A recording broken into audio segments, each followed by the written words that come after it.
the President of the Republic of South Sudan. 9th July 2011. After over 2 decades of a brutal civil war, the youngest nation in the world was born.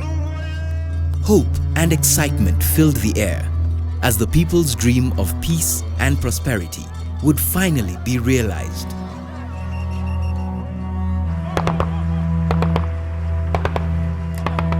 Two years later, those dreams were shattered.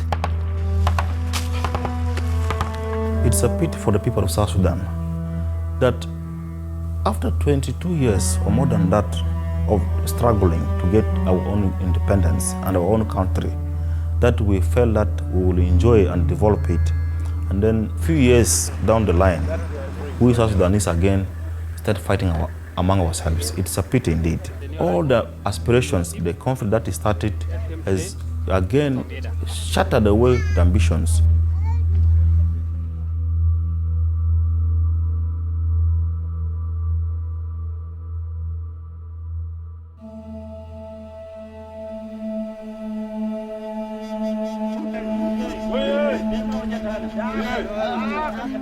For 25 years, South Sudan had experienced a civil war waged between southern rebels and the Khartoum government.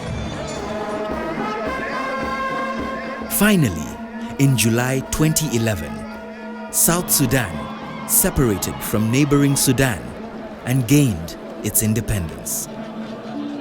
This was a major turning point, as it was hoped that this would finally lead to a new lease of life for the people of the South.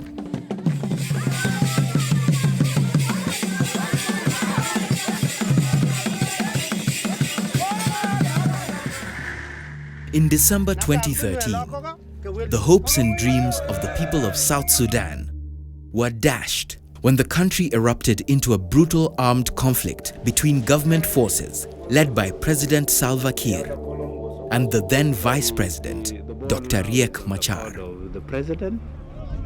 The fighting took a bitter ethnic dimension, spreading like wildfire, where fighters carried out scores of killings, rapes, and widespread burning and pillage of civilian property. This led to a major humanitarian crisis where 2.5 million people were uprooted from their homes. Today, hundreds continue to flee their homes, seeking shelter in UN camps.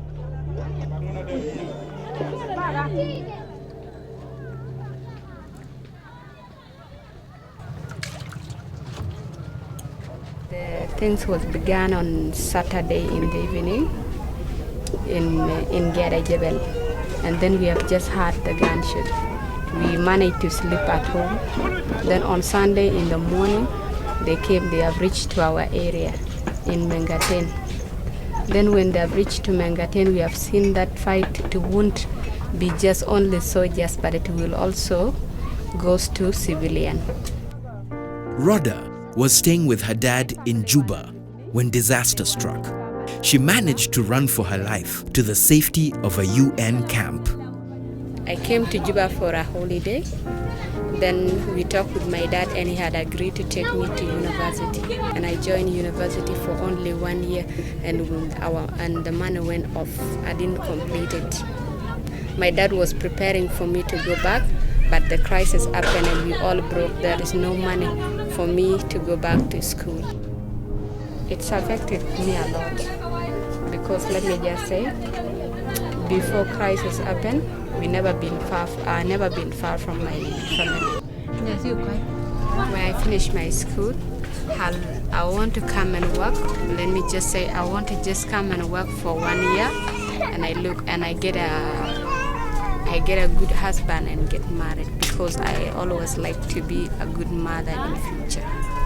When I'm here, I don't think that I will achieve anything because this thing here is also hiding dreams. Because when you feel like doing something and it is not happening in the same time, it cannot make you happy. This place here, you cannot achieve your dream, but you can live. Okay, for us who are living here in IDP camp, I can say that there is hope because everything happened and everything has an end. It's like when you're a child, you are born and you begin from all the process until you become a big. Maybe the fight will stop and we'll all be happy and we will go ahead with our life.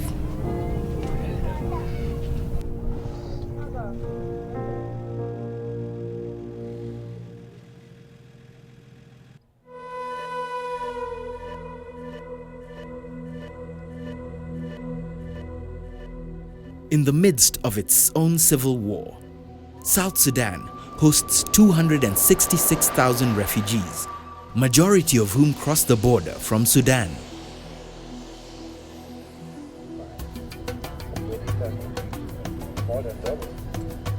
Ajuang Tok refugee camp shelters thousands of refugees from the Nuba Mountains in Sudan displaced by ongoing fighting between Sudanese government forces and Nuba rebels.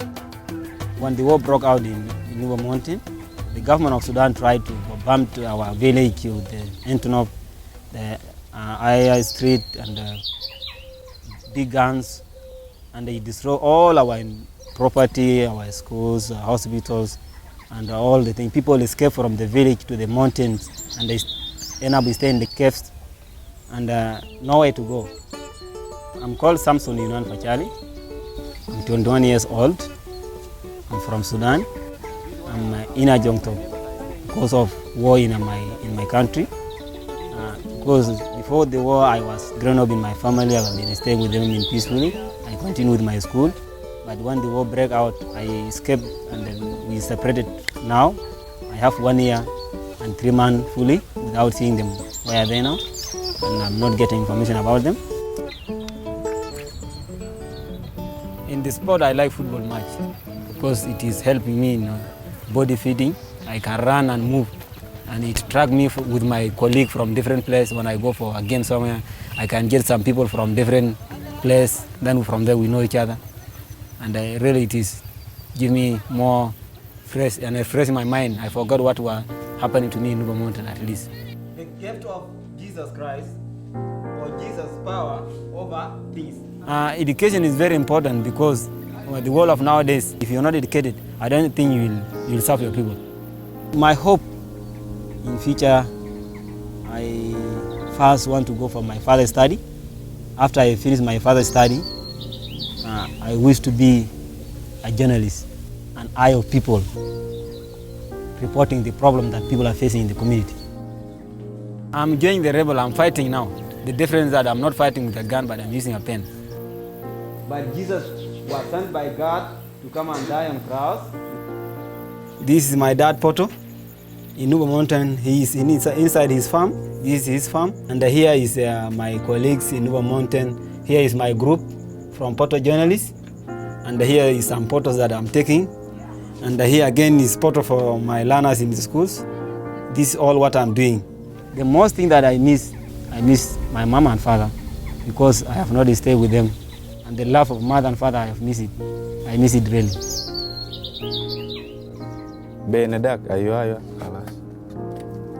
The refugees who are coming here are also being affected. Unfortunately, they become double affected. They left the country because of the war.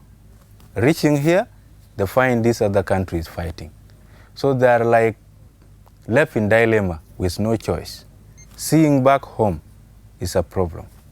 If you go back, it has become a problem. Living here also, there is no settlement. South Sudan is not stable, back home is not stable.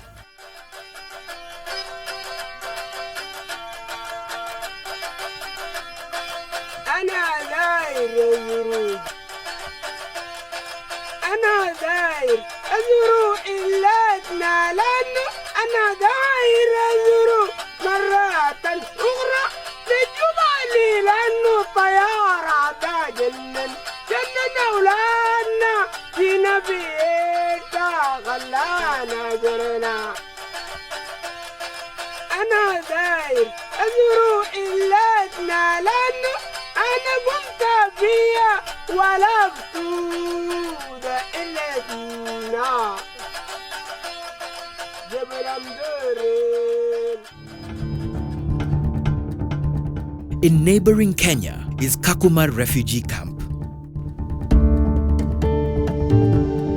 Here, 47,000 South Sudanese refugees seek refuge from the war back home. In 2011, many made their trip back to resettle and rebuild their homes. However, as soon as the war broke out, the exodus repeated itself, with thousands returning back, often trekking hundreds of kilometers, risking their lives from insecurity and starvation. When John Lual left Kakuma to return home in 2012, he did not imagine that war would force him back across the border again so soon. On 15, when the war broke up, I went back to Juba. I was arrested at the airport. They took me for investigation, was tortured, they even broke my teeth. So the people whom I met in the prison, there were like 600 boys, and they're young. Maybe you can just find some of them that are like 35, 34, and maybe 40. By the day they were taking us, it's a friend of mine who helped me. He changed me in the sack of soil. That is me, and that's how he escaped me out. There was a lot of job vacancy. So if I go there and then like I go with a certificate of home, I can get a good job, because people are not too well educated there. So you are marketable when you know English. My coming to Kakuma is only God to save my life. By the time I spent 1 month, we were 600. I left only 26 guys who are alive. They betrayed me a lot. My brother, I was the one who used to help him because he's having diabetes. So I used to support him. You know, actually, my joining rebel, it won't help me. Because whatever you are fighting, you're only fighting for two people. And if you have been killed like today, do you think that you'll be known? You'll not be known. You'll just die like a dog. Do you hope to go home if the country stabilizes? No. Maybe after 20 years.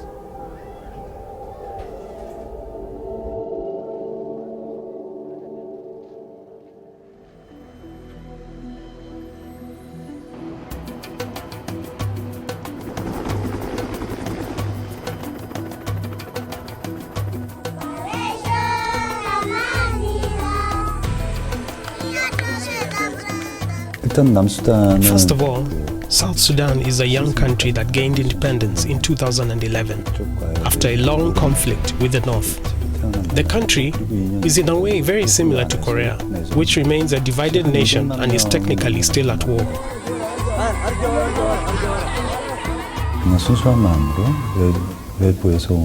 The children smiles welcoming a foreigner innocently, and their lovely singing voices. Although they were beautiful, many things crossed my mind, as I could not help but think about the pain they will go through as they reach the age when they will understand the reality.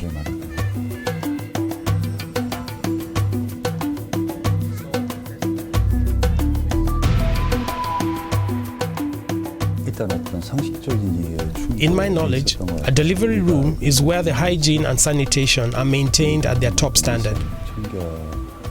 Of course, the delivery room was operated in the cleanest possible manner in the camp, but in my view, it still lacked facilities, medical supplies and medicines.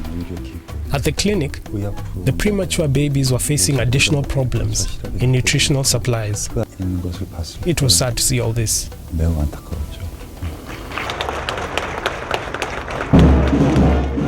In August 2015, there was a glimmer of hope when both warring leaders signed a peace deal to end the conflict.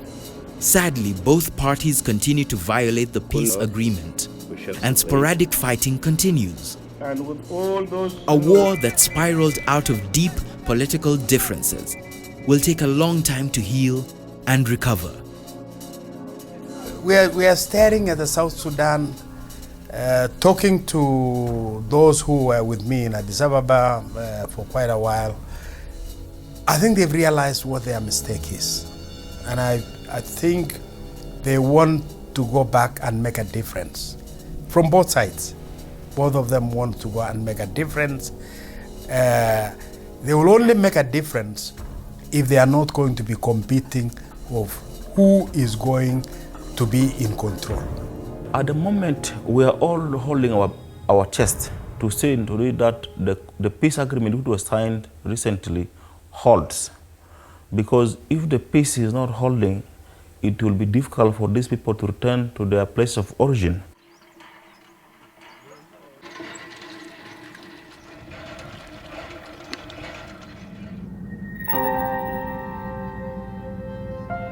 Africa's youngest state was born in the flames of civil conflict. Is there any spark of hope for South Sudan? This hope lies in the young people who want a life of peace and opportunity. Opportunity to go to school, earn a living, to provide for their families, and to see their country thrive. I will speak from the deepest bottom part of my heart as a South Sudanese.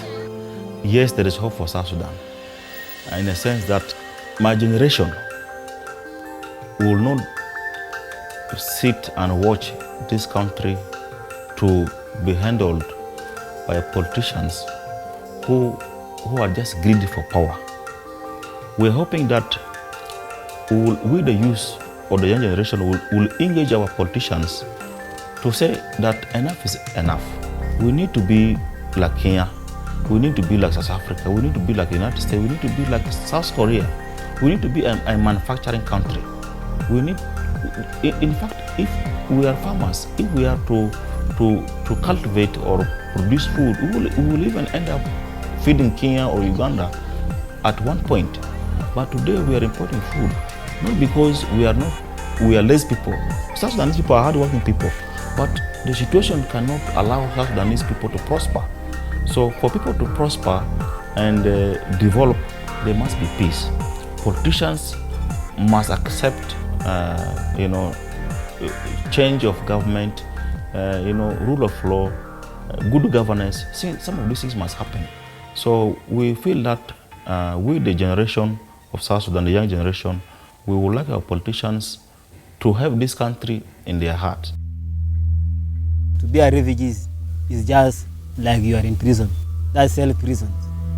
Life prison is that when you are in the refugees, you are not allowed to do all things that you are feeling to do. Because wherever you do, the people of the land are always saying you are just a refugee. The name itself, it gives you fear.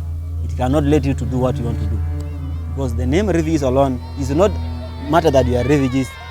You are just a refugee because of the problem in your place. That's why you escape, you come to other country. My dream the first dream that I'm having right now is just to pray God and to make our country to be a peaceful country, so that we can just go, when it becomes peaceful, everybody will be dreaming of what to do. But right now we are not hoping of anything, but we are just hoping for peace.